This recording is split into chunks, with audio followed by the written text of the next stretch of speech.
Bonjour à tous les fans de basket européens, on se retrouve pour une nouvelle émission sur l'Euroleague et pour m'accompagner, moi Corentin aujourd'hui, j'ai deux excellents chroniqueurs de basket, il y a Mathieu et il y a Romain. Salut les gars, ça va bien ? Salut les gars. Salut tout le monde. Très content de vous retrouver, très content parce qu'on a pas mal de choses à débriefer ensemble, c'est devenu un rendez-vous hebdomadaire et on adore parler d'Euroleague tous ensemble. Sans plus tarder, on va faire comme d'habitude, on va vous présenter les résultats de la journée, donc à savoir la journée 18, le programme de la journée 19. On va débattre un peu d'un petit sujet ensemble, et enfin il y aura la chronique de Romain, et puis ce sera venu le temps des adieux, mais c'est pas grave vu qu'on se retrouve chaque semaine. On commence les gars ? Let's go. Ok, alors C'est pour parti. ma part... Oh, désolé, il y a un petit décalage dans mes oreillettes, mais ça va le faire. Je vais vous présenter la journée 18, donc les résultats de la journée 18, et puis Romain ou Mathieu feront la journée 19. Allez, let's go. Alors, premier match de cette journée de 18 qui s'est joué, c'était Milan qui est parti s'imposer à Madrid, 80-76, dans un contexte un peu spécial parce qu'il y avait la neige à Madrid et l'équipe de Milan est restée bloquée. Quelque part, on a vu que les conditions climatiques n'étaient pas top et donc du coup, Milan a dû déplacer son match de cette semaine en championnat d'Italie. Ensuite, il y a l'Efes Istanbul qui s'est imposé face à Lyon Villeurbanne de 22 points, 102-80. L'Olympiakos a réalisé un très joli coup, on en parlera ensemble, en s'imposant 84-82 face au Bayern Munich. Le Khimki Moscou s'est fait atomiser par le Žalgiris Kaunas, 102-75. Barcelone a été faire un coup contre Valence en s'imposant contre l'équipe espagnole 89-72. Baskonia a réalisé le plus gros coup de la semaine en s'imposant de 2 points contre le CSKA Moscou. Le Maccabi Tel Aviv est allé martyriser l'Alba Berlin, 85-73. Le Zénith Saint-Pétersbourg a fait péter un câble à Dimitris Diamantidis en gagnant 89-77 contre le Panathinaikos Athènes. Enfin, pour cette journée 18, il y a eu le Fenerbahçe qui s'est imposé 2 points contre l'Étoile Rouge. Et il y avait un match en retard de la journée 5 entre Baskonia et l'Alba Berlin. Et l'Alba est allé gagner de 4 points, 95-91. Est-ce que j'ai oublié quelque chose, les amis ? Je crois qu'on est tout bon. Nickel. C'était Bah, parti. écoute Mathieu, vu que tu as été le plus réactif, tu peux nous parler du match que tu as vu et celui que tu aimerais commenter ? Ouais, bien sûr. Alors, j'ai regardé un duel 100% espagnol entre le Barça et Valencia. Victoire donc de Barcelone 89-72 dans un match assez intéressant, avec une entame un peu timide des deux côtés. Il y avait des pertes de balles, notamment du côté de Valencia. Il y a notamment une séquence où sur 2 actions consécutives, ils perdent des balles sur des passes, ce qui laisse une interception du côté catalan avec panier au bout. Un vrai manque d'inspiration par contre du côté du Barça avec une qualité d'exécution qui n'était pas top. Par contre, début deuxième quart-temps, Sarunas Jassikevicius décide de lancer d'autres joueurs et c'est Westerman, Abrines, Sergi Martinez et Pierre Oriola qui vont faire beaucoup de bien. Le Barça passe un 12-4, l'écart se creuse avec un 30-16 à 5 minutes du deuxième quart-temps, sauf que Valence, on sait, n'abandonne jamais et va réussir à recoller petit à petit au score juste avant la mi-temps. Ce que je retiens sur ce match, c'était surtout l'absence de Mirotic qui a obligé Jassikevicius à pas mal de s'adapter en expérimentant des rotations un petit peu différentes. Ce qui était assez intéressant sur le troisième quart-temps, c'était aussi le passage de Calates qui a fait beaucoup jouer Roland Smith, qui n'était pas très inspirant en début de match, mais qui va coller 8 points dans le troisième quart-temps. Et puis sur le quatrième quart-temps, on sent que le Barça, par la profondeur de son effectif, va réussir à fatiguer les joueurs de Valence et à s'imposer. Une équipe de Valence qui n'était pas très, très en inspiration offensive, qui s'est quand même beaucoup appuyée sur Louis Laberry et Mike Toby. Petite statistique, le Barça, c'est seulement 6 turnovers sur le match contre 14 pour Valencia et ils ont tiré à 11 sur 19 à 3 points. Donc ça fait aussi la différence. Ouais, c'est un sacré beau pourcentage. Valence qui reste tout de même une équipe assez intéressante dans ce championnat d'Euroleague. Je pensais à Valence, je pensais aux Français qui étaient passés par là-bas. Mais c'est vrai qu'il y a un petit Français qui a commencé au Barça, c'est Léo Westerman. Est-ce qu'il a fait un bon match ? franchement, j'ai adoré son entrée en jeu.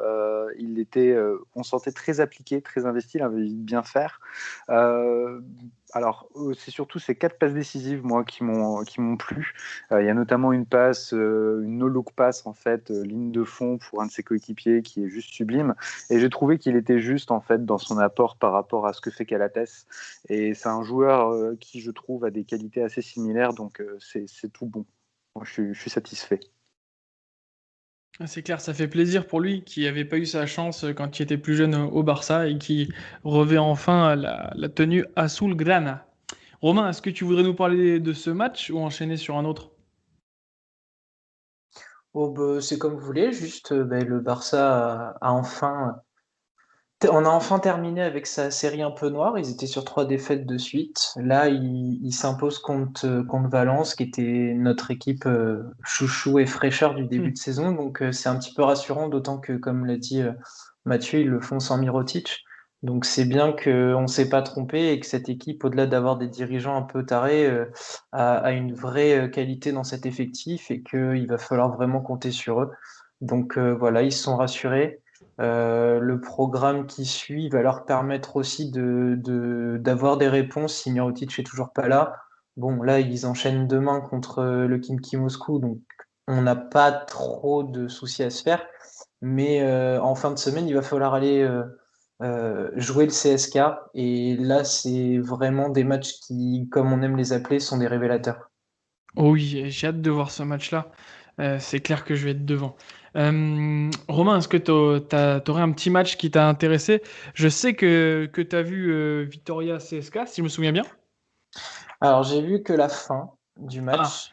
très bien. C'est Une justement fin ce de où on match va qui m'a parler. coûté 26 euros. Donc, je remercie Vitoria pour leur constance dans l'inconstance. C'est C'est que magnifique. on ne sait jamais comment les suivre, ceux-là. Ils ont perdu en début de semaine contre Berlin, voilà, en match à rattraper. Et du coup, ils s'avancent face au CSK à Moscou. On se dit que ben voilà, le CSK est invincible. Ils n'ont pas perdu. Alors j'avais regardé la date, mais je crois qu'ils n'avaient plus perdu depuis le 29 octobre, un truc comme ça. Ils étaient sur 10 ou 11 victoires de suite. Donc on se dit bon, ben voilà, le CSK, ça va être plutôt tranquille. Et finalement, dès le premier quart-temps, Vitoria leur met une douche froide parce qu'il leur colle 31 points, ce qui pour le CSK est plutôt rare. Donc voilà, ça commence déjà mal. Et ils recommencent dans le troisième où ils en mettent 33. Voilà. Et malgré tout, le CSK ont les ballons pour revenir au score et égaliser. Malheureusement, Strelnieks, qui avait un lancer pour égaliser, va le rater. Et du coup, Vitoria, avec un très bon Pierre Henry, fait le nécessaire pour gagner. Je, voilà, comme j'ai dit en intro de ce match, je ne sais pas plus quoi penser de Vitoria, capable du meilleur comme du pire, et de taper une équipe invincible depuis tant de temps.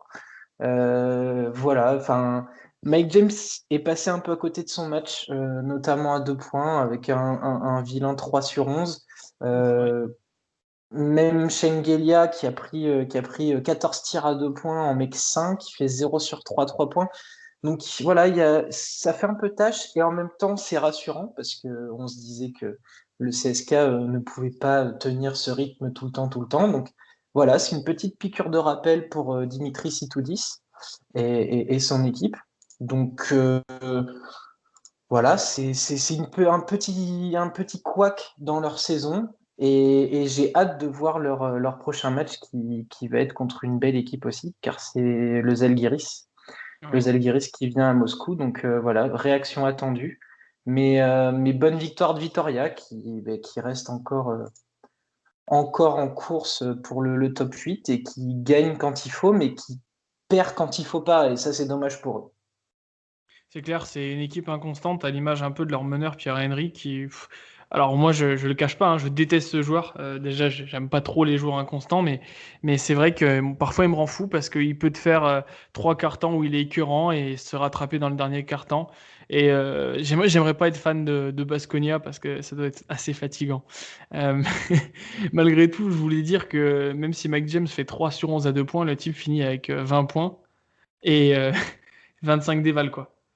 Donc c'est juste choquant, quoi. À chaque fois, même s'il passe en travers, le gars réussit. Mais même si c'était un match assez surprenant, c'était important qu'on en discute. C'est parce que sur l'affiche, elle avait pas l'air si appétissante que ça. Et en tout cas, merci Romain. Tu voudrais nous parler d'un des matchs que tu as vu? Je sais que tu as vu Asvel Efes et Žalgiris Khimki. Tu veux commencer par lequel? Comme vous voulez, si on veut se faire plaisir, on va parler du Zalgiris. On Allez, part let's go. là-dessus. Jalgueris. Bon, ben, Pourquoi du on se fait coup. pas plaisir en parlant du Kimki?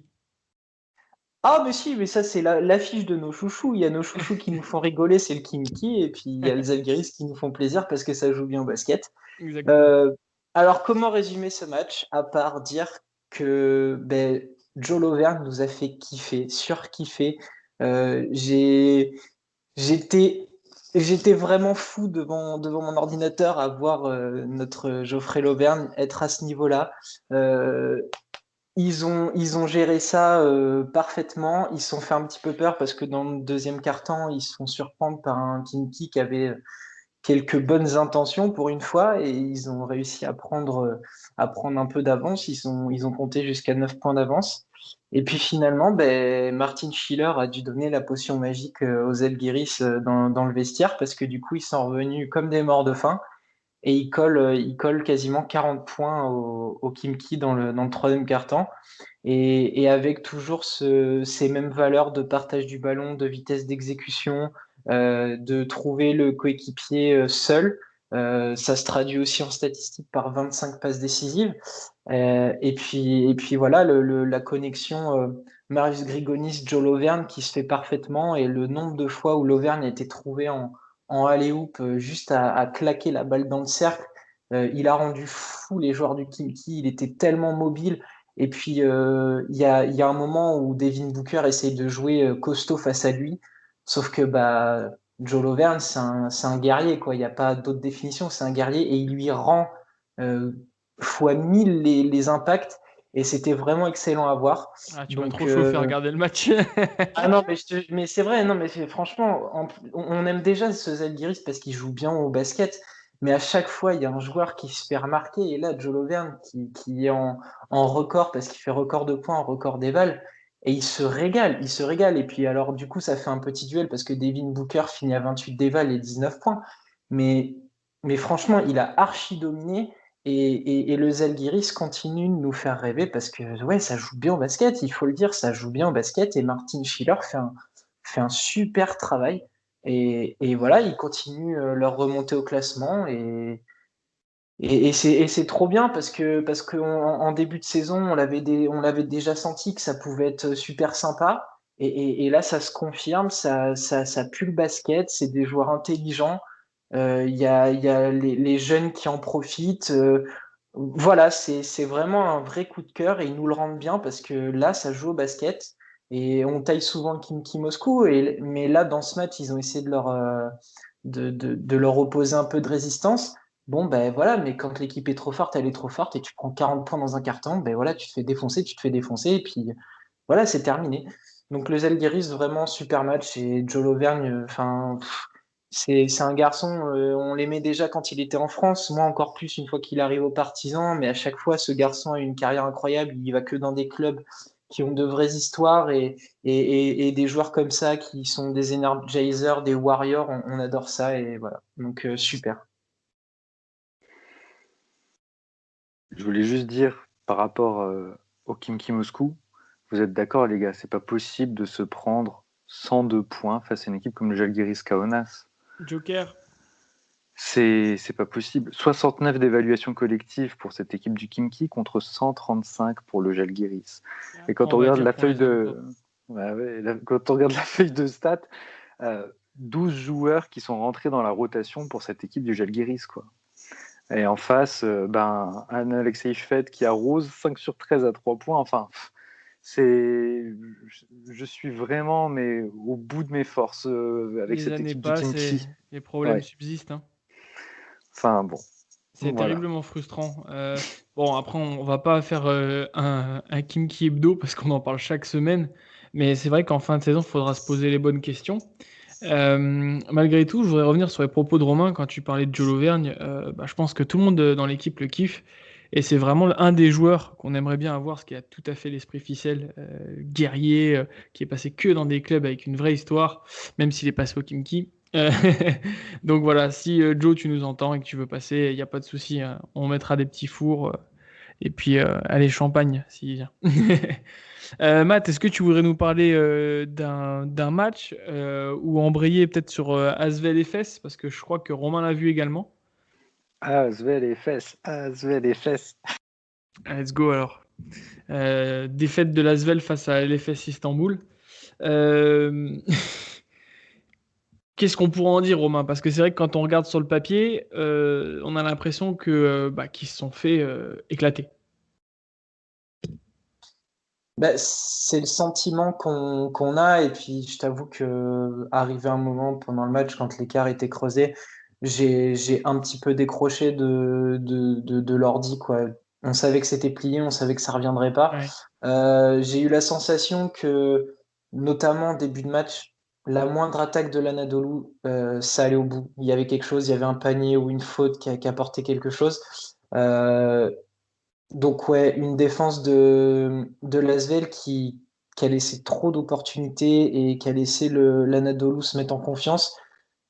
Et on a retrouvé un semblant de hiérarchie dans cette équipe de l'Anadolu. Autant il y a quelques semaines, je parlais de Larkin qui se mettait au service de ses coéquipiers et qui portait le ballon, mais pour de la création, etc. On a vu que ça marchait moyennement.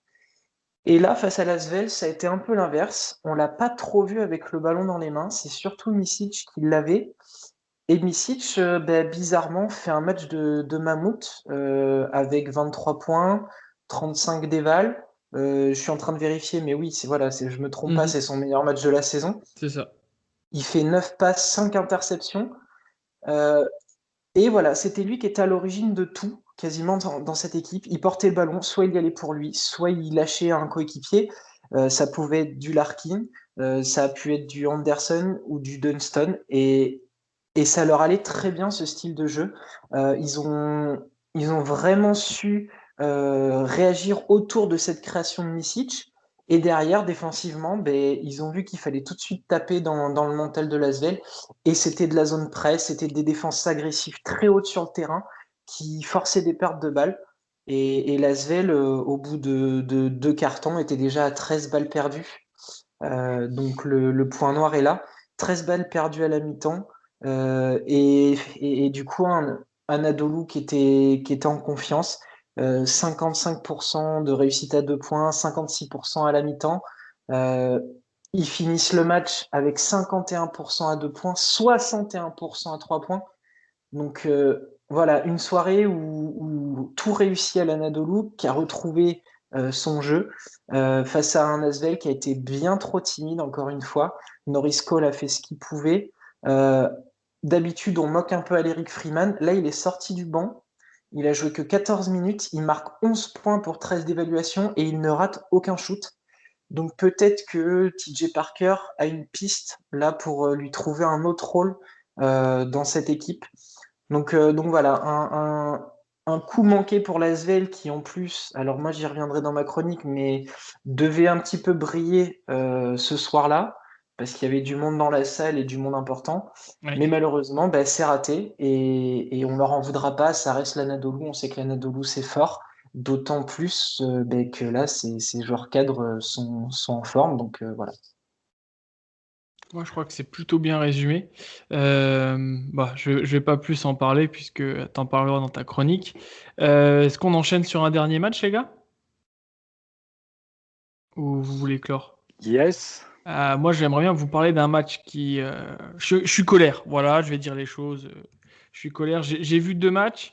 Il y en a un sur lequel je vais passer très vite. C'est l'Olympiakos contre le Bayern de Munich. C'est pas celui qui m'a colère, c'est l'autre. Euh, Olympiakos Bayern. Premier quart-temps, beaucoup de points en transition de l'Olympiakos, très efficace. Et c'est là qu'on se dit que c'est une équipe surprenante parce qu'elle peut faire des matchs de traînard, comme ça s'est passé là, avec des scores, on va dire, les deux équipes sont tirées la bourre tout le match. Il y a juste au milieu du match où le Bayern a pu reprendre l'avantage avec un pic à plus 7 points, et puis revenir, et puis malgré tout, l'Olympiakos prend le match. Et on a vu un Sloukas juste énorme, très efficace derrière le pic, avec des tirs à 3 points bien, bien dosés.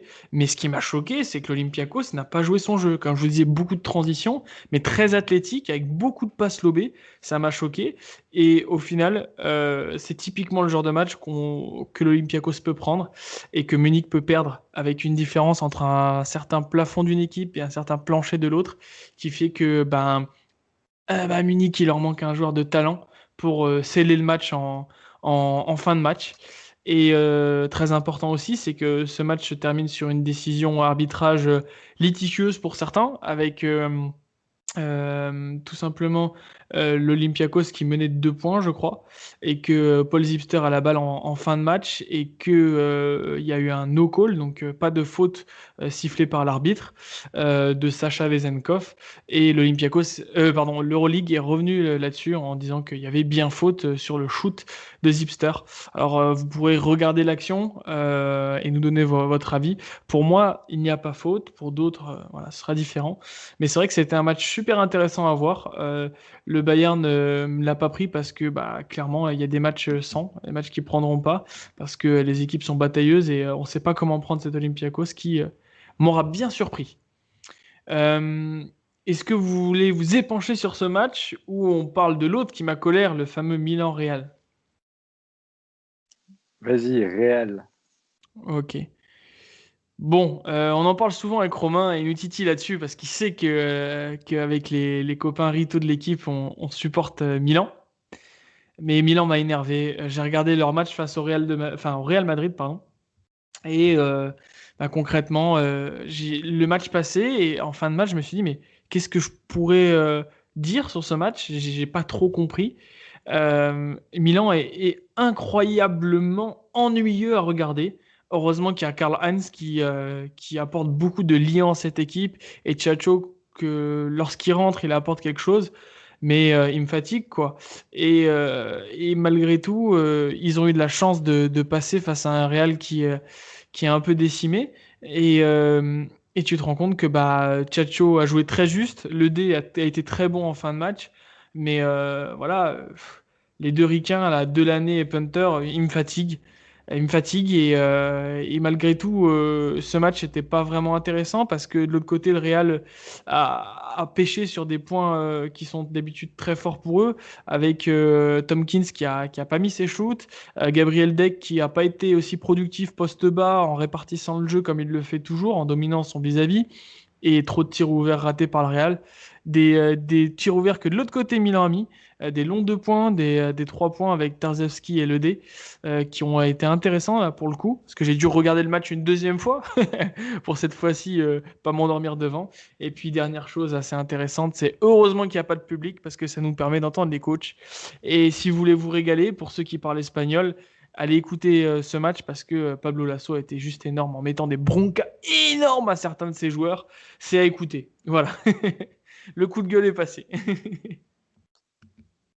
Est-ce que vous avez Ça pu donne voir quoi Ouais.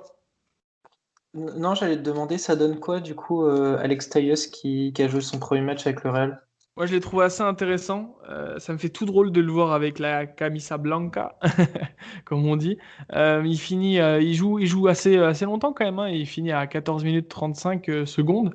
Il finit avec 4 points, mais tu vois, genre, quelque part, ils l'ont bien utilisé. Ça offre une vraie belle rotation derrière Tavares qui a dû se démener avec JC Carroll.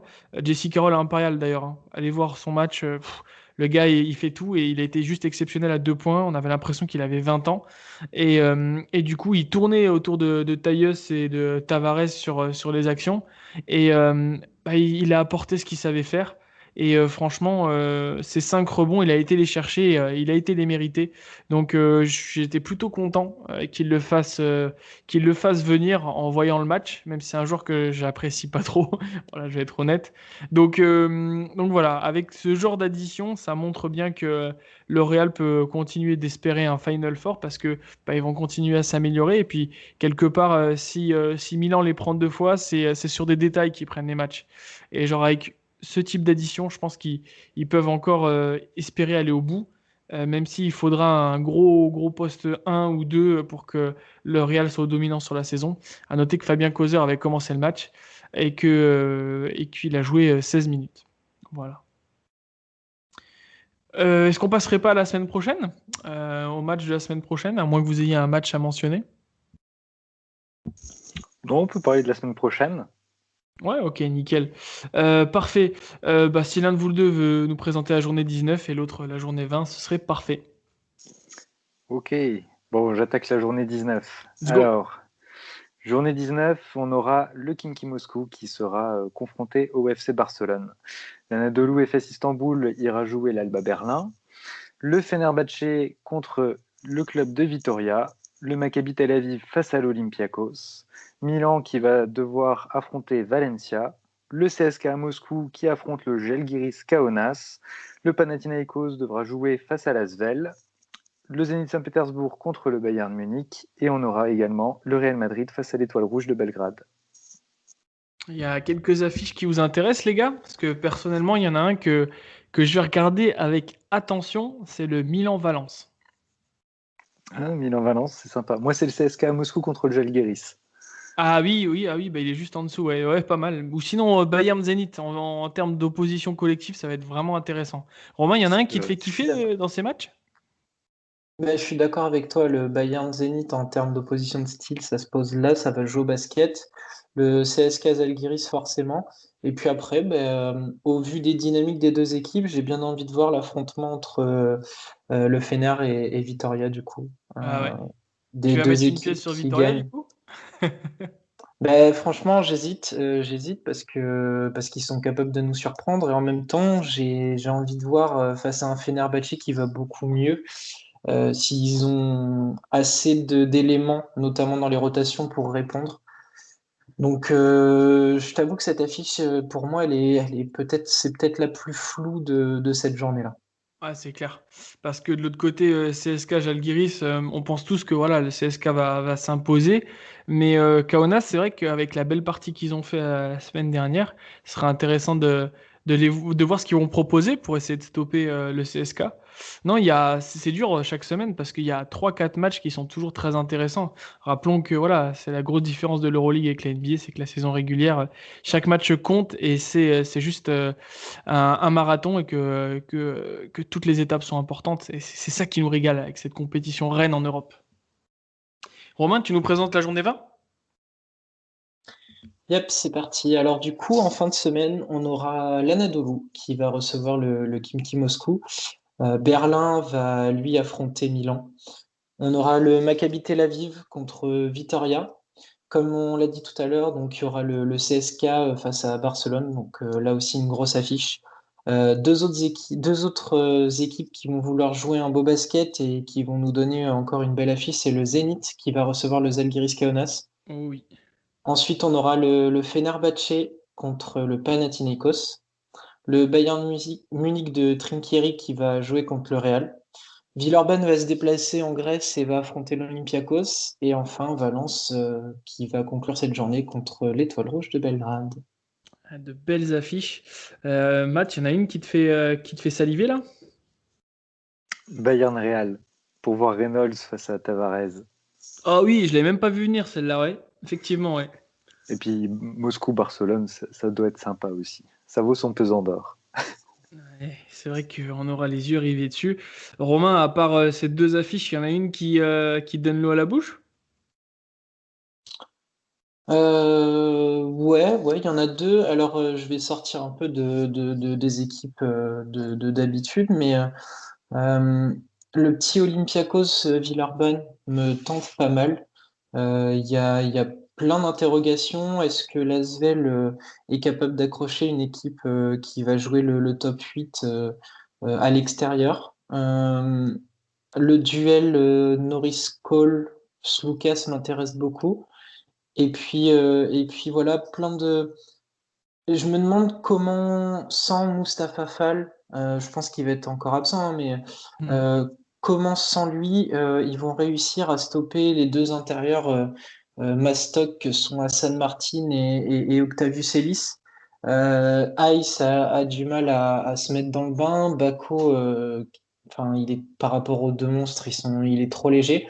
Donc Ouais. voilà, il y a des petites oppositions comme ça qui me tentent. Et puis juste parce que j'ai envie de t'emmerder, j'ai bien envie que Berlin tape Milan, donc je regarderai aussi ce match, je pense. Moi, je vais pas le regarder parce que Milan, je leur fais la gueule. Par contre, le Zénith Žalgiris va me faire kiffer aussi. Encore une opposition collective. De toute façon, il y a 4-5 équipes là qui me chauffent, hein. L'Alba, le Zénith Žalgiris, le Bayern, j'aime beaucoup. Et Valence, c'est des équipes collectives qui vont essayer d'aller chercher le top 8. Et il faut que je me concentre pour voir leur match parce que c'est vraiment l'essence du basket européen qu'on aime. Bah oui, bah, j'y pensais là, mais c'est le débat maintenant, c'est l'heure du débat. Le débat de la semaine, bah, c'était simple, c'était à la mi-saison, parce qu'on n'est pas loin de la mi-saison, où on l'a peut-être un peu dépassé, si je me trompe pas. Bah, qui sont les gens, les joueurs qui pourraient obtenir un trophée. Du coup, bah, on s'est posé cette petite question en notant qui serait l'éventuel MVP, l'éventuel meilleur défenseur de mi-saison, meilleur jeune, le meilleur coach, le meilleur sixième homme et pourquoi pas le MIP. C'est un petit bonus, mais il y a fort à parier qu'on aura des profils différents et que le débat va bien se nourrir. Simplement, on va respecter un ordre, c'est qu'on va à chaque fois citer la catégorie. Mathieu commencera, Romain embrayera et je terminerai. Let's go, on commence par le MVP. Ok, donc le MVP, bon, pas de grande surprise, je pense. Moi, j'ai retenu Mike James. Pareil. Eh ben, ça fait deux. Ah, t'as Mike James aussi ou pas? Tu l'as aussi, Romain? Oui, oui, si, oui, oui, j'ai dit c'est oui, ça vrai? fait deux du pardon. coup. Bah oui, oui. Ah Ah, bah, ouf. ok, bah 3. J'ai eu peur. Bon, Est-ce que qu'on dire? s'épanche sur Mike James? Non, c'est incroyable, incroyable. C'est intéressant parce qu'il y a eu cette petite histoire là avec Dimitri Sitoudis. On était à la juste après la 7e journée de championnat et il joue pas la 8e journée. Et alors depuis qu'il est revenu, 27 points, 25 points, 28 points, 16 points mais avec 7 passes, 7 rebonds, puis 36 points, puis 20 points, 31, 20, 20, ça va de partout, il est incroyable. Ce que je retiens quand même, c'est qu'au-delà de l'impact au scoring, c'est aussi un joueur qui apporte au rebond, qui apporte beaucoup à la passe et qui défend. Et bref, il est global, donc il est valuable.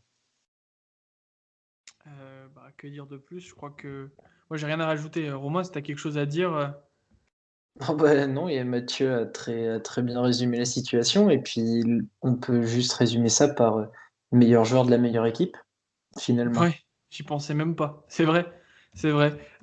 Souvent, c'est bête à dire, mais je suis pas un mec qui regarde beaucoup les stats.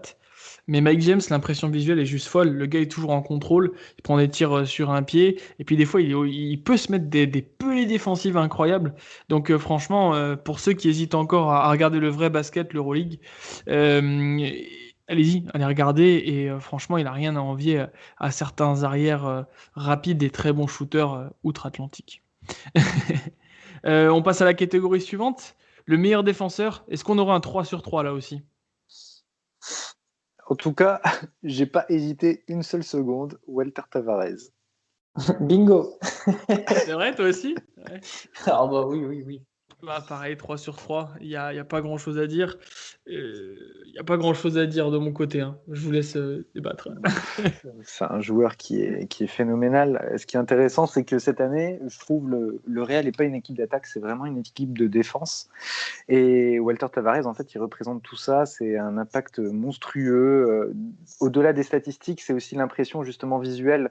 C'est-à-dire que c'est un joueur qui a une grosse capacité d'intimidation. Il va venir trapper sur les pick and roll, être en double rideau. Il a toujours les mains levées, active en défense. Et je pense en plus qu'il est extrêmement fatigant pour ses adversaires intérieurs. Donc, ouais, clairement le défenseur ultime. C'est clair. J'ai une petite question. Moi, j'avais élargi mon champ de vision, j'avais fait un top 3, et dans mon top 3, j'avais mis Pierre Henry. Est-ce que pour vous, c'est quelque chose d'incroyable ou... Tu veux vraiment que je me prononce? Oh bah, on est là pour ça, on est là pour débattre. Il faut bien un peu de débat parce que si on est tous d'accord, c'est nul. Je peux pas. Je peux pas parce qu'il y a des gros oublis quand même, notamment sur le pick and roll. Des fois, il passe en dessous alors qu'il faut passer tous les jours au-dessus. Et je trouve que des fois, il donne des aides qu'il n'y a pas à donner. Et qu'en fait, c'est quand qu'il décide d'accélérer, de se mettre une pelée parce qu'il s'est rendu compte que sur 3 quarts temps, il n'a rien fait, que là, il devient intéressant. Donc du coup, pour moi, il est trop, trop inconstant à mon goût.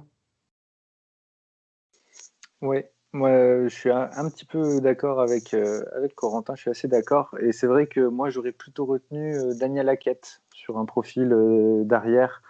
Je trouve qu'il a des bonnes cannes, il est toujours à suivre un peu les trajectoires de passe, à anticiper une belle lecture de jeu et une dimension athlétique aussi un petit peu supérieure par rapport au poste sur lequel il évolue, hein. Il a quand même une belle envergure. Et ouais, je trouvais qu'il était plus intéressant que Pierre-Henry. Ouais, je comprends, je comprends. Après, j'avais Dyson Pierre qui, au-delà des statistiques, apporte un truc bien plus physique. Il a des longs segments. Ça s'est vu notamment sur le match contre l'Étoile Rouge, là où quand il est dans les aides, il déplie ses bras, il coupe les lignes de passe quasiment à lui tout seul, et j'ai trouvé ça assez phénoménal. Voilà, c'était mes mentions en plus. Ah, moi, j'aurais bien mentionné également Karl-Heinz. Parce que je vois presque tous les matchs de Milan et je trouve que en termes de défense collective, il apprend aux autres comment se placer, etc. Et il supporte et va récupérer les conneries de Delaney ou Punter, surtout Punter. Et voilà. Et où on parlait de Tavares, regardez le compte de Tavares sur Karl-Heinz de cette journée. Vous comprenez pourquoi c'est des fois parfois très compliqué d'être pivot et de faire 2 mètres tout juste ou 2 mètres avec les semelles parce qu'il se fait mais exploser. Il va Tomar et Tavares dit non, reste là mon garçon, reste au sol, c'est bien aussi. Donc pauvre Karl-Heinz. On enchaîne sur le meilleur jeune, à moins que vous ayez quelque chose à ajouter sur Carlito. Non, non, moi c'est bon. Tout bon. Du Euh, coup, les les meilleurs jeunes, jeunes. Les meilleurs ah, jeunes, ouais. meilleurs jeunes. Alors là aussi sur les meilleurs jeunes, en fait, j'ai pas trop hésité parce qu'il fallait un joueur qui effectivement soit relativement jeune, mais aussi qui ait un certain temps de jeu, qui ait pu se montrer. Et c'est vrai qu'on parlait du Žalgiris, et moi c'est Rokas Jokubaitis. Ok. Complètement d'accord. 3 sur 3, pareil, mais Oh là j'ai beaucoup de là. mentions honorables, par contre. Oui, moi aussi j'en ai quelques-unes. Mais allez-y, expliquez les votes parce que les critères sont importants pour les mentions honorables, je pense. Bon, or sur Rokas Jokubaitis, c'est juste que je trouve que c'est un joueur qui est déjà qui fait preuve d'une belle maturité, qui est vraiment capable de s'illustrer dans un collectif. En plus de ça, l'équipe est séduisante, donc forcément, ça va peut-être aussi le valoriser, mais c'est assez intéressant ce qu'il produit. Il est vraiment, vraiment déjà dans les bonnes bases de ce qu'on peut attendre d'un solide joueur Euroleague. C'est 7 points, c'est 53% au tir, 94% au lancer franc, donc il n'y a pas trop de déchets. Moi, un joueur que je trouve beau, en plus assez élégant quand il a la balle en main. Donc voilà. La classe. Il a la classe. Après, c'est vrai que j'avais une petite mention aussi. Maintenant, il commence seulement à se montrer, mais c'est Sergi Martinez du côté de Barcelone, qui je trouve a de plus en plus d'impact, qui se montre pas mal. D'ailleurs, je n'ai pas précisé tout à l'heure quand j'ai évoqué la rencontre entre le Barça et Valencia, mais il a fait une belle performance. Il s'est bien illustré, notamment au rebond. Je crois il a pris 8 prises, mais on sent que c'est un joueur qui commence aussi à s'accommoder au niveau Euroleague et qui peut devenir très intéressant dans les années à venir. Je l'avais dans les mentionnables, effectivement. Ouais. Il faut le voir le jouer en ACB, c'est aussi intéressant. Vos mentions, je les attends, les gars. Moi, j'attends celle de Romain, parce que je suis sûr qu'on va se rejoindre sur un point. Alors, du coup, en premier, donc j'avais Jokubaitis, forcément. Et ensuite, j'avais Luis Olinde de Berlin, voilà, qui a joué 14 minutes, qui a joué 14 matchs pour 18 minutes, qui s'est montré à certains moments, qui a forcément, dû à son âge, quelques trous d'air. Donc ça, c'est ma première mention. Il y a forcément un qui, alors je sais que certains ne l'aiment pas beaucoup, mais il est quand même dans les mentions G, c'est la deuxième meilleure éval après Djokovic, c'est Ousmane Garouba du Real Yes, je Madrid. l'avais aussi. Et on l'a Qui, peut-être pas. C'est là que je voulais savoir pourquoi tu l'avais en fait. je l'ai parce que là, pour l'instant, de tous ceux qu'on a cités, c'est le plus jeune. Il est né en 2002.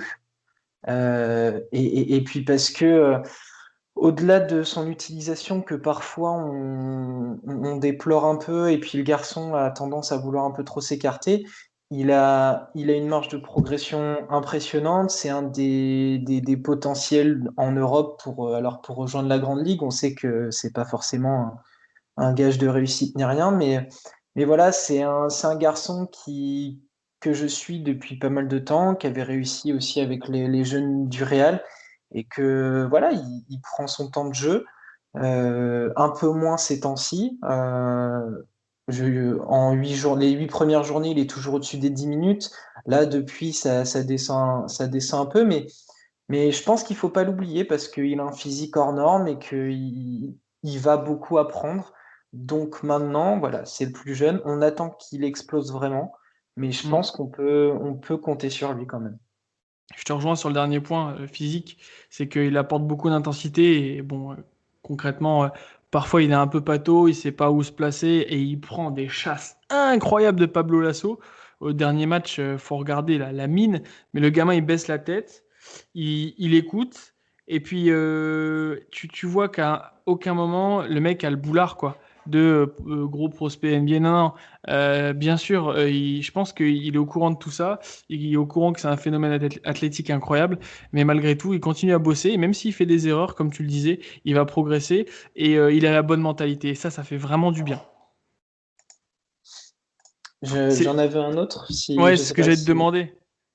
Enfin, j'en avais même deux autres. J'ai Jaime Pradilla de Valence, qui lui est un petit peu plus vieux. Il est né en 2001, donc un an de plus que Garouba.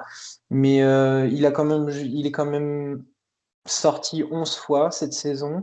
Il y a des matchs où il a joué 20 minutes, 10 minutes, 12 minutes. Son meilleur match reste contre Berlin où il fait 11 d'évaluation, 6 points, 7 rebonds. Euh, voilà, il est là, il a du temps de jeu, il fait ce qu'il a à faire. Et puis pareil, je pense qu'avec des intérieurs comme Dubljevic, comme Derrick Williams en poste 4 ou Mike Tobey, le garçon va beaucoup apprendre à Valence. Donc c'est une mention.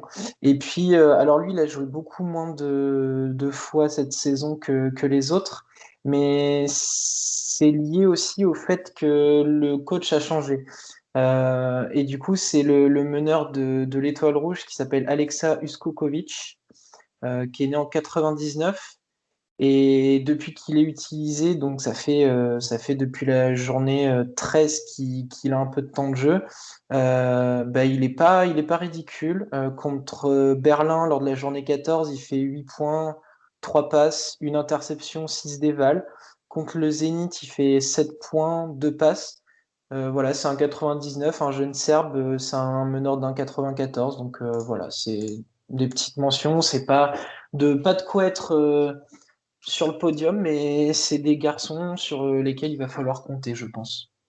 Ouais, c'est typiquement le genre de mec, pour l'instant, ils font pas d'énormes stats, mais c'est important de les garder à l'œil, quoi. Alors moi, j'en ai deux autres qui n'ont pas encore été cités, mais c'est vrai que ça fait du bien d'entendre ces noms, notamment de la part de Romain, qui est un peu le scout en chef chez Ficelle. Moi, c'est Carlos Alocen, qui est concrètement en Euroleague. Il a commencé, il a été starter 4 fois, donc c'est pas énorme, mais par contre, il prouve beaucoup de cœur et il met beaucoup de cœur à l'ouvrage, même s'il a des stats qui sont vraiment, vraiment pas top pour le coup.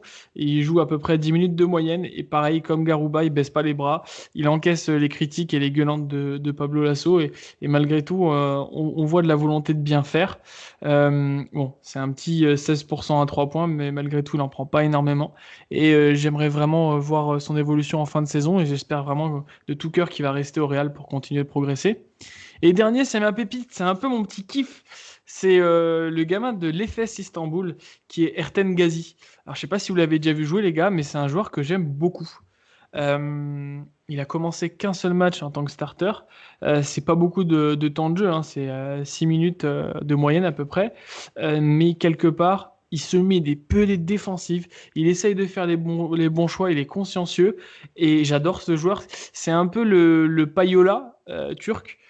Pour ceux qui regardent souvent la Virtus, avec beaucoup moins de qualité offensive, c'est clair, mais il prend ce qu'on lui donne, et je le trouve vraiment intéressant, et j'ai hâte de le voir évoluer.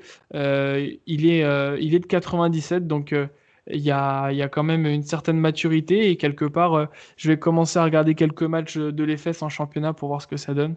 Mais c'est un gamin qui, en tout terrain, prise tout terrain, j'aimerais pas me le cogner, quoi.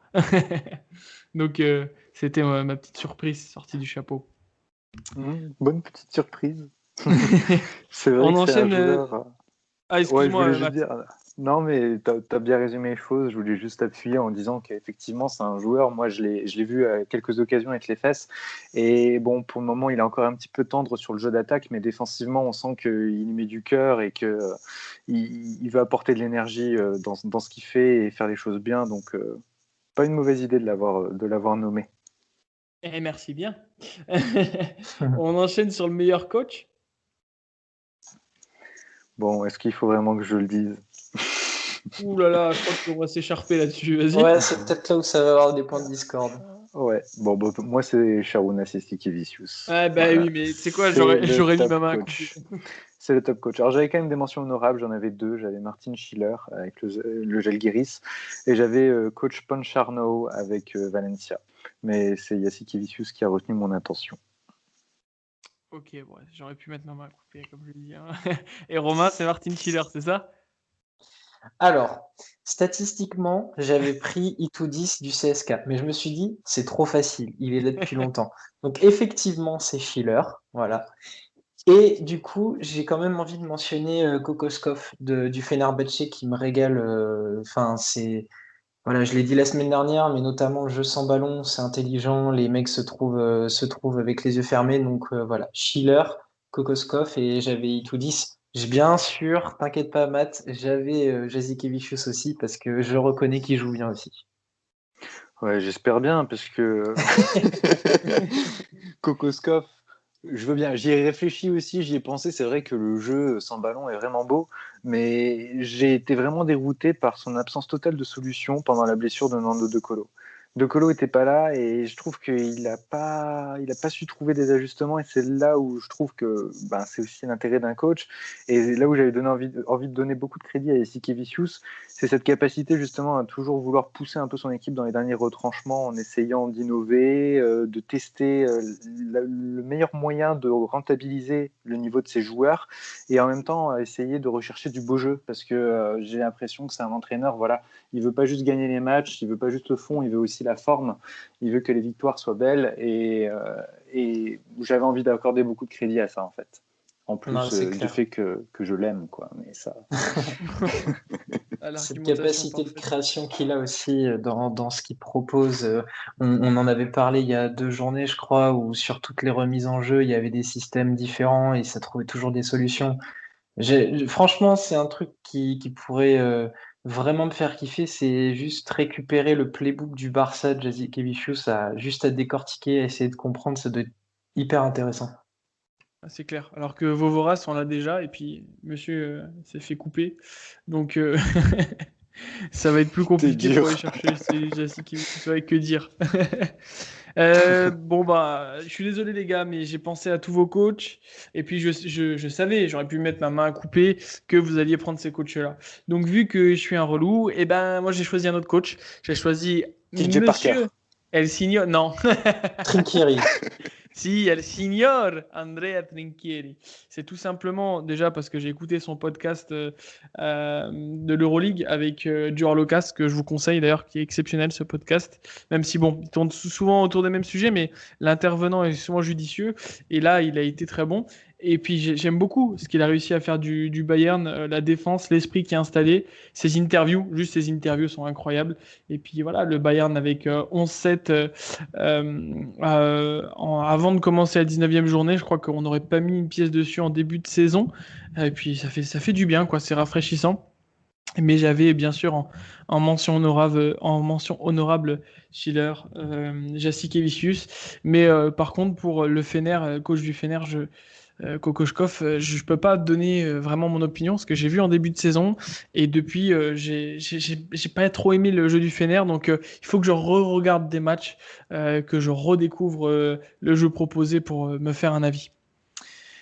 Avant qu'on Euh, se fasse tuer, je tiens aussi à citer Xavi Pascual Ah du oui, je Zénith, l'avais, parce que sinon excuse-moi. on va se faire tuer notamment par Olivier, mais C'est du clair. coup, il faut absolument qu'on en parle parce que le Zénith fait une super saison et que ça joue super bien au basket. Je viens de le voir, ouais, merci. Heureusement, je l'avais noté, mais je l'ai pas dit, comme quoi.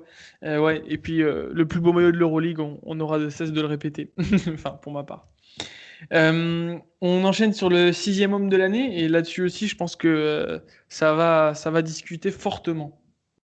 Ouais, ça va partir en sucette. Ouh là là. Alors moi j'ai retenu Paul Zipser. Ok, Voilà, ok. j'ai retenu Paul Zipser parce que je trouve que à chaque fois que je regarde un match du Bayern, c'est un joueur qui a un vrai impact et qui pour le coup sort quand même plutôt pas mal souvent du banc. Je crois qu'il a starté que 2 fois sur les 18 matchs depuis le début. Et c'est un joueur qui est très rentable, alors assez unidimensionnel. C'est un joueur qui va surtout briller en attaque et par son shoot, mais très fiable. 59% de réussite sur les tirs à 2 points, 44% à 3 points, 81% en lancer franc. Et c'est finalement un joueur qui, lui, je trouve, a un bel impact. Il apporte 10 points dans une équipe qui est seulement la 10e meilleure attaque. C'est une équipe plutôt défensive et avoir cette force de frappe en sortie de banc, pour moi, c'est super important pour eux. Bah, je m'y attendais pas à celui-là. T'as des mentions honorables? J'en avais une autre, un peu dans le même style, c'était Roland Smith. Le souci, c'est que je pense que c'est un joueur qui brille davantage par ce que lui apporte le système et des joueurs comme Nick Calates, parce que je trouve qu'il est un petit peu limité dans sa vision de jeu, là où Zipser, c'est mieux s'intégrer dans un collectif. Et j'en avais un autre, mais qui est amené de plus en plus à jouer starter, j'ai l'impression, cette année, c'est Derrick Williams de Valencia. Je l'adore, vraiment, je trouve qu'il se plaît à 300% dans le jeu de Panzarno et ça se sent. Maintenant, voilà, il a quand même 8 matchs titulaires sur les 18 depuis le début de l'année et je pense qu'il va continuer de jouer titulaire, donc c'est pour ça que je ne l'ai pas retenu. Ouais, je l'avais aussi dans mes mentions, celui-là. Romain, est-ce que tu partages ou tu vas écharper et dénigrer Mathieu? J'ai mal à la tête parce que il a oublié un joueur et du coup ça va être le mien et ça me fait beaucoup de mal. Bah, Carrément. c'est que moi, je vais vous proposer un joueur qui n'a disputé qu'un seul match en tant que starter et qui tourne à 13 d'évaluation de moyenne, ce qui est plus que les joueurs que vient de citer Matt. Et c'est Will Clyburn en fait. Oui, mais non, mais d'accord, c'est de la triche, ça, t'as pas le droit, franchement. C'est parce qu'il est revenu de blessure. C'est trop facile de dire ça. Et il fait 16 matchs, il en dispute qu'un. Il joue 26 minutes, il tourne à 13,1 d'éval, 14 points de moyenne, 3,6 rebonds, 1,2 passes. Voilà. Et il ne sort que du banc à chaque fois. Ok, dans une équipe qui ressemble aux Beatles, mais statistiquement, il est éligible en tant que 6e homme. Et du coup, bon, ok, je suis d'accord, je vous l'accorde. Il y a le cœur qui a parlé aussi. Et c'est pas pour rien que ce mec est sur mon fond d'écran de téléphone. Mais Will Clyburn est mon meilleur sixième homme.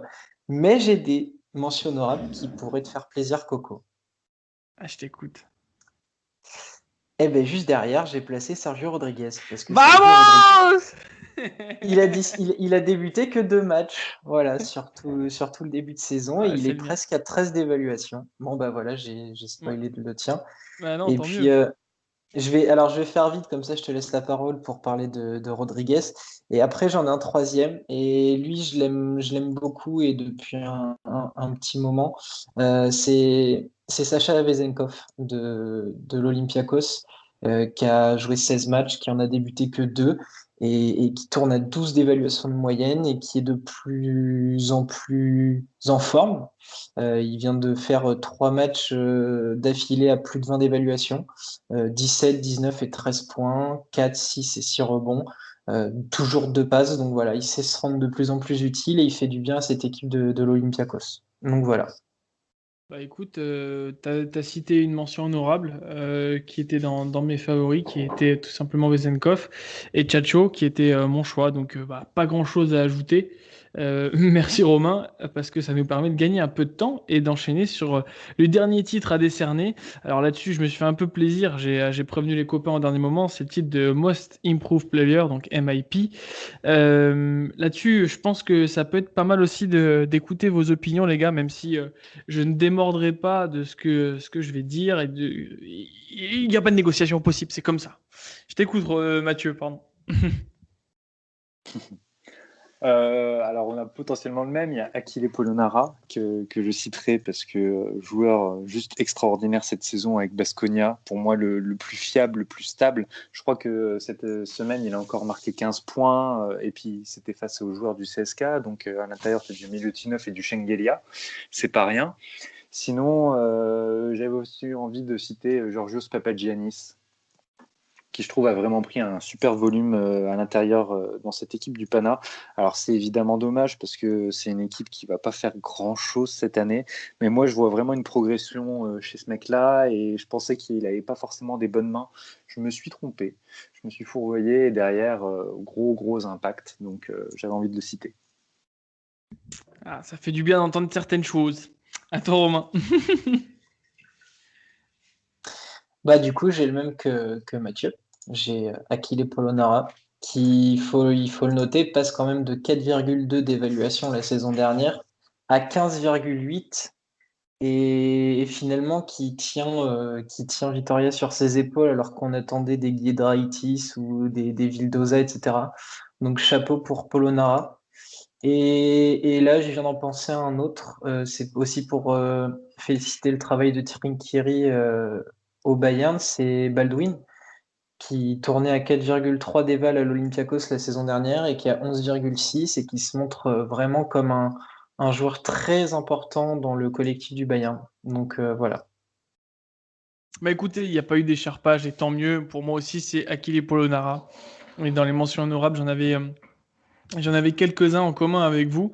Mais également, j'avais Vladimir Lucic, qui pour moi est un joueur incroyable, et qui, on va dire, magnifie le collectif du Bayern. Peut-être que le collectif le magnifie, je sais pas. Quoi qu'il en soit, que dire, Polonara, enfin, incroyable. Je sais pas quoi dire de plus. Allez voir pour ceux qui connaissent pas. C'est l'exemple typique du mec qui paye pas de mine comme ça, qu'on connaît pas parce que ça fait pas de nombreuses années qu'il est dans le circuit Euroleague en tout cas, et qui nous régale. Je sais pas, mais j'ai hâte de le voir, pourquoi pas dans une grosse cylindrée l'année prochaine, sans manquer de respect à Baskonia et à Romain. Mais c'est un joueur élégant, qui apporte ce qu'il faut, qui en fait jamais trop, et voilà, Akile, je t'aime quoi. C'est le nouveau Toko Shengelia de Baskonia. Ouais, bah ouais, c'est ça, voilà, clairement. Est-ce qu'on passerait pas à la chronique de Romain, les gars? Ah si, Oh, allez, parce qu'il si, est gentil. Allez, Romain, le régale. meilleur moment. Les amis, j'ai un petit coup de gueule à passer. Cette semaine, à l'occasion d'une interview d'après-match, Luka Doncic a déclaré avoir appris auprès de ses anciens coéquipiers du Real Madrid, mais aussi de Vassilis Panoulis. Le malheureux a oublié qu'il s'adressait à la TNT et notamment à Charles Barkley, qui lui a répondu: Ah oui, c'est le mec dans le film Ça chauffe au lycée Richmond. Oh putain. Nous le savons grâce au grand Michel Audiard, réalisateur des Tontons Flingueurs en 1963, un temps que les moins de 20 ans ne peuvent pas connaître. Les cons, ça ose tout, et c'est même à ça qu'on les reconnaît. Mais en 2021, et malgré une pandémie mondiale, certains repoussent les limites de la bêtise. Il nous avait pourtant laissé quelques indices en 1992 avec ses problèmes de géographie concernant l'Angola. Cette fois, c'est avec horreur qu'il nous compare l'un, voire le meilleur joueur de l'histoire de l'Euroleague, avec un film des années 80 dont le seul fait marquant serait une scène de piscine avec une femme topless et dont les avis disent que ce n'est pas un bon film. Croyez-moi, ça fait mal au cul. Ça vient quand même d'un mec qui n'a jamais été champion NBA, a été qu'une seule fois MVP de la Ligue et médaillé d'or au JO de Barcelone au sein d'une équipe surpuissante dans laquelle même Corentin aurait pu marquer 10 points de moyenne. Et c'est vrai. Si je n'enlève si je n'enlève rien au talent de Chuck sur les terrains, je regrette cependant son manque de génie quand il s'agit de prendre la parole, et je lui emprunte donc des raccourcis ridicules pour en parler. Non, parce qu'il avait juste à ouvrir Wikipédia pour se rendre compte que le génie slovène parlait d'un joueur 3 fois vainqueur de l'Euroleague, 7 fois champion de Grèce, champion d'Europe en 2005, une fois MVP de l'Euroleague, 3 fois MVP du Final Four, le tout en étant meilleur marqueur et passeur all-time de la meilleure compétition européenne. Mais bon, n'est pas Kobe Bryant qui veut classe et respectueux du basket du vieux continent. Pour l'anecdote, regardez bien la page Wikipédia de Barclay. On peut lire qu'il a été élu meilleur joueur de l'Open McDonald's en 93, un paradoxe, et qu'il a terminé avec le plus grand nombre de balles perdues ainsi que le plus grand nombre de fautes commises en 1986. Oui, oui, ces deux dernières lignes sont bien au palmarès du bonhomme, comme quoi faut remplir les vides. Bon, sans rancune, mais petit conseil à Monsieur Barclay, allez regarder le replay de 2006 lorsque Team USA s'est fait botter le cul par la Grèce, essayez de repérer le numéro 7 et admirez. Bon, revenons à de l'info. Nous venons de vous proposer nos trophées de mi-saison, mais il en manquait un. Heureusement, je suis là pour vous dévoiler le 5 majeur des flops du début de saison. Bon, bien sûr, Olivier voulait que je cite des joueurs du Khimki Moscou, mais j'ai fait un effort pour éviter qu'on soit trop méchant avec eux. En meneur, nous retrouvons donc Charles Jenkins de l'Olympiakos. Oh Dépassé oui. par le temps et les événements, l'Américain vaut 1,8 d'évaluation en 14 minutes de moyenne et il a tout de même bouclé 6 rencontres avec une éval négative. Du grand art. À ses côtés évoluera Marcus Foster, le joueur du Panathinaikos, qui, après des débuts encourageants, voit son temps de jeu fondre comme neige au soleil et Flop. ainsi disparaître des rotations du Pana. Sur l'aile, je ne pouvais pas passer à côté du capitaine de l'Étoile Rouge de Belgrade, Branko Lazic. Ok, c'est la légende du club, capitaine mythique, etc. Mais il a disputé 18 matchs, dont 13 comme starter, et il réussit à avoir une moyenne négative de 0,5 à l'évaluation. Dans la raquette, on retrouve le duo Kevarius Hayes et Johnny Hamilton qui prennent en pleine face le réel niveau de l'Euroleague. Ouais, parce que sauter haut, c'est bien, mais avoir les fondamentaux de Printezis, c'est mieux. À méditer. Notre Joe Lauvergne a démonté le Khimki Moscou. Oui, bon, bah désolé, autant des fois je le fais exprès de parler du Khimki, autant là, vraiment, il a roulé sur leur raquette. 29 points, 38 d'évaluation, et surtout beaucoup de travail laissé aux agents de la Zalgirio Arena. Au vu du nombre d'alley-oops que le garçon a claqué, je pense qu'il a quelques ressorts en moins sur les cercles. Pourtant, les coéquipiers de Jved ont probablement cru en une possible victoire en menant de 9 points à la pause. Mais non, nos poulains ne pouvaient pas nous décevoir et ont encaissé 39 points au retour des vestiaires. Voilà, c'est ça qu'on veut. Et cette saison en Euroleague, qui dit performance d'un Français, dit souvent victoire ou bonne nouvelle pour l'Asvel. Et cette semaine, c'est Tonton Bertomeu qui nous l'apporte. L'homme que détestent Ludo et Adrien car il veut faire de l'Euroleague une petite NBA était en visite à Lyon pour voir Tony Parker et ses équipes. Devant la conférence de presse, je n'avais qu'une phrase aux lèvres. Balance, balance, balance-nous l'info de la journée. Je vivais avec passion les mots de ce petit homme qui allait annoncer quelque chose d'important pour le club numéro 1 en France en ce moment, dans le sport qui est mon premier love. Et puis, après quelques minutes, on nous annonce qu'il faudra attendre février pour annoncer que l'Asvel va recevoir une licence A de la part de l'Euroleague. Ça y est, enfin, La génération motivée de Tony Parker touche enfin le bout du doigt son Graal. Une nouvelle salle en vue grâce à l'aide de Jean-Michel Aulas, un budget à la hausse qui devrait atteindre les 15 millions d'euros et donc une licence de 10 ans renouvelable à volonté. On va enfin échanger les cousins de Ice et d'Aleric Freeman pour de vrais joueurs de basket. Yes! Je ne sais pas vous, mais du coup, je suis quand même hyper content de cette info. Après des années d'errance, on va enfin avoir une ligne de conduite pour le basket français, et ce, grâce à notre Tony Parker national. Comme il l'avait dit dans une de ses chansons, même millionnaire, je garderai mes repères. Il redonne beaucoup de sa réussite au basket français. Merci Tony Parker. Allez, à la semaine les copains. Et moi, je dirais merci Romain, parce que c'est une des plus belles chroniques. À chaque fois, le mec repousse les limites de la chronique pour bien terminer l'hebdo. C'est top. J'ai bien aimé la punchline enfin les punchlines sur Barclay. C'est vrai que ceux qui ne connaissent pas, et notamment, et je balance des noms, Yann du Playground du canal, ceux qui ne connaissent pas Spanoulis, allez regarder, c'est un vrai bonhomme. Et c'est pour cette raison que des petits gars comme moi portent le numéro 7, c'est parce qu'il nous a fait rêver et que c'est une légende. Et si un jour on s'est moqué de lui parce qu'il a dit qu'il était le Tracy McGrady d'Europe, eh ben c'est vraiment le cas. Merci Romain pour cette belle chronique. Simplement, quelques mentions sympathiques. Bientôt, on reviendra avec une émission Eurocup et BCL parce qu'il y a beaucoup de choses à dire, et notamment le retour de El Bello. Bellinelli, qui en Italie a fait des cartons monumentaux avec des shoots que seul Mathieu oserait prendre sur un playground. Donc voilà, il y a encore pas mal de choses à raconter. Merci les gars d'avoir été là. J'ai juste hâte qu'on se retrouve pour encore un nouvel épisode. D'ici là, prenez soin de vous, matez du basket, et puis on se dit à bientôt du coup. Ciao, ciao. Ciao les gars. Salut tout le monde. Salut tout le monde.